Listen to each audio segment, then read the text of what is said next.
నా ప్రియమైన బిడ్డా, నా మాటలు జాగ్రత్తగా ఆలకించుము. నేను ఎన్నిసార్లు చెప్పినా నీకు అర్థము కావడం లేదు ఎందుకని నేను చాలాసార్లు చెప్పాను కదా, నీవు నా మాట లెక్క చేయడము లేదు. ఇప్పుడు జాగ్రత్తగా వినుము. మహోన్నతుని చాటున నివసించువాడే సర్వశక్తుని నీడను విశ్రమించువాడు. ఆయనే నాకు ఆశ్రయము, నా కోట, నేను నమ్ముకుని నా దేవుడని నేను యెహోవాను గూర్చి చెప్పుచున్నాను. వేటకాని ఉరిలో నుండి ఆయన నిన్ను విడిపించును, నాశనకరమైన తెగులు రాకుండా నిన్ను రక్షించును. ఆయన తన రెక్కలతో నిన్ను కప్పును, ఆయన రెక్కల క్రింద నీకు ఆశ్రయము కలుగును.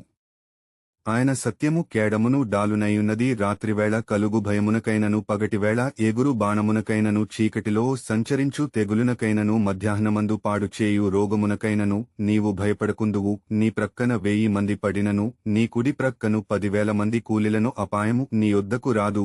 నీవు కన్నులారా చూచుచుండగా భక్తిహీనులకు ప్రతిఫలము కలుగును. యెహోవా నీవే నా ఆశ్రయము అని నీవు మహోన్నతుడైన దేవుని నీకు నివాస స్థలముగా చేసుకునియున్నావు.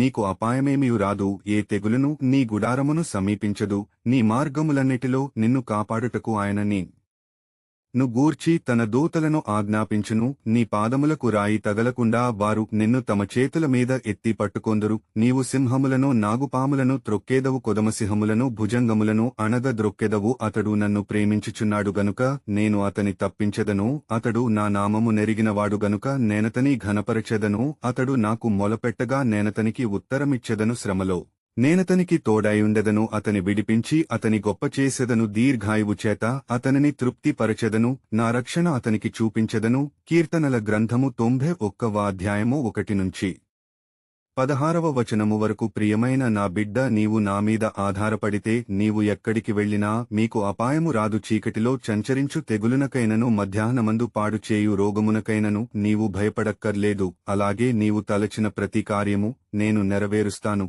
నీ ప్రయాణంలో నా దూతలను ముందు పంపి మార్గము సరాళము చేసి వెనక నుండి నేను నిన్ను నడిపిస్తాను. నీ కుటుంబమును ఆశీర్వదిస్తాను. నిన్ను పై వానిగా ఉంచుతాను గాని క్రింది వానిగా ఉంచము. నిన్ను తలగా పెడతాను కాని తోకగా పెట్టండి. కాబట్టి నా ఆజ్ఞలు పాటించి నా చిత్తప్రకారముగా జీవిస్తే మీకు ఏ కొదవయో ఉండదు.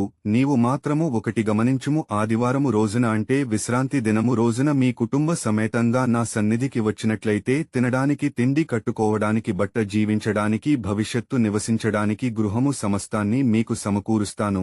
అలాగే ఉపవాస ప్రార్థన రోజున కూడా నా సన్నిధి రావడం మర్చిపోకూడదు. అప్పుడు నిన్ను హెచ్చిస్తాను, నూరంతలగా జీవిస్తాను. నీ దేవుడను ప్రభువుడనైన యేసయ్యను మాట ఇస్తున్నాను. ఆమెన్.